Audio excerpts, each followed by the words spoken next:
ഇന്ന് ഞാൻ കാണിക്കാൻ പോകുന്നത് ഒരു ഉരുളക്കിഴങ്ങും മുട്ടയിട്ട കറി വെക്കുന്നതാണ്.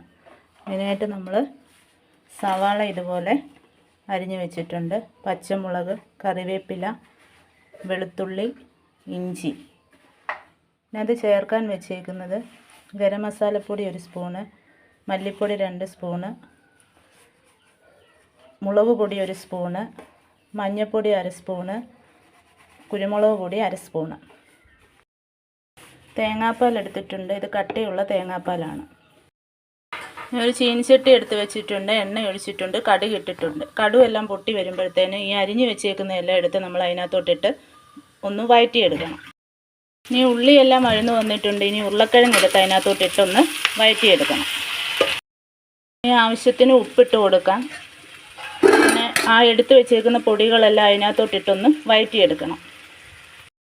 ഇനി തിളപ്പിച്ച് വെച്ചേക്കുന്ന ചൂടുവെള്ളം എടുത്ത് അതിനകത്തോട്ടൊന്ന് ഒഴിച്ചു കൊടുക്കണം.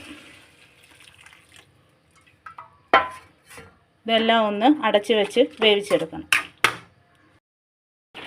ഇനി ആ മുട്ട അതിനകത്തോട്ട് ഇട്ട് കൊടുക്കണം.